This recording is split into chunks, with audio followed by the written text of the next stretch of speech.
আওয়ামী লীগ আমাদেরকে এতটা খারাপ রাখে নাই। আওয়ামী লীগ নির্বাচনে অংশগ্রহণ করুক, এটা আমরা চাই, কারণ এটা একটা বড় দল। নির্বাচিত সরকার থাকলে মানুষ একটা চিন্তা করে যে না, আমরা একটা সরকার অধীনে আছি।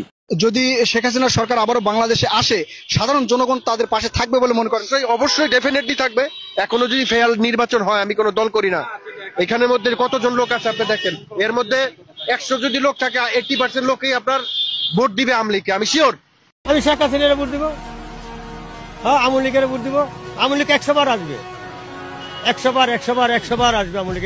আওয়ামী লীগ সরকার হাসিনা খারাপ ছিল না, হাসিনা গরিবের পক্ষে ছিল, হাসিনা সবসময় গরিবের পক্ষে ছিল। এখনো যদি নির্বাচন সুস্থ নির্বাচন হয়, এখন আওয়ামী লীগ পাস, বিপুল ভোটে পাস করবো। আপনি বিশ্বাস না করলে আপনি সুস্থ নির্বাচন দিতে কন, আওয়ামী লীগ এখনো যদি শেখ হাসিনা লাগে মানুষের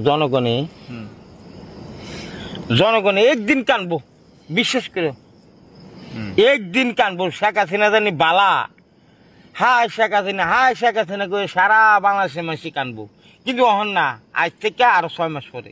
আন্দোলন করে ভুলই করছি আমরা। ওই যে আন্দোলন করছিলাম, মনে ভাবছিলাম যে ভালোই খাইতে পারবে, আমি দেখি ডাল ভাত তো দূরে গেছে, আলুও জুটতেছে না।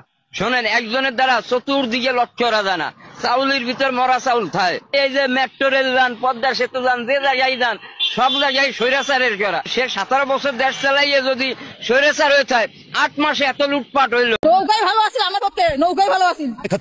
হাসিনার সময় ভালো ছিলাম, অনেক ভালো ছিলাম। দেশ এখন ভালো চলে না, আগেই ভালো ছিলাম। হাসিনা অনেকই ভালো আছিল। স্বৈরাচারী সরকার তারাই দিয়ে এখন দেশে যে এমন অবস্থা, গরিব মানুষ না খেয়ে মরতেছে। হে থাকলেও ভালো ছিল, হে থাকা সত্ত্বেও অনেক ভালো ছিল, সে যাওয়ার পর দেশের মানুষ না খেয়ে মরতেছে।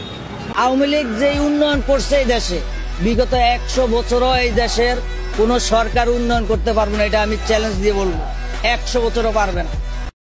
আওয়ামী লীগ 100তে 100 আইব যদি নির্বাচন দেয়, সুষ্ঠু নির্বাচন যদি দেয়, তা আওয়ামী লীগের ঠেকানোর লোক আল্লাহ ছাড়া কেউই নাই।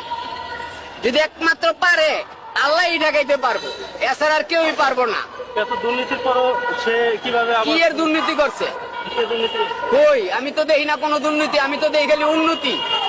এই যে মেট্রো রেল, এই যে পদ্মা সেতু, এই যে মনে করেন ওই বিকল্প, ওই যে পায়রা বিদ্যুৎ কেন্দ্র, সব শেখ হাসিনা করছে। মিছিল আয়োগ, মিছিল আমি ডরাই না। 5000 ছাত্র আইলো, আমি এনে খারাপ বক্তব্য দিব। আল্লাহ দিলে খুব বালা। আগে যদি কাম করতাম 1000 এখন করে 500। আপনি যদি পকেটে 20 টাকা থাকে, আপনি 10 টাকা খরচ করবেন, না থাকলে খরচ করবেন থেকে। আপনার কেন মনে হলো যে মানুষের পকেটে টাকা নাই? কাজ কাম নাই। আগে যদি 1 কেজি চাল কিনছি 50 টাকা, এখন কিনতে 70 টাকা। 1 কেজি চাল কিনতে 200 টাকা, আগে ছিল 170 টাকা, এখন কিনতে 200 টাকা। সব দ্রব্যমূল্যতে শুরু করে সব জিনিস বাড়তি। 5 আগস্টের পর তো যেভাবে গাড়ি বাড়ছে, এই অটো গাড়ি, সার পোকা কি বিয়ে, তাতে বেশি হয়েছে এই অটো গাড়ি। মানুষের কাম নাই, গাড়ি লিয়ে বাইরে রাস্তায়।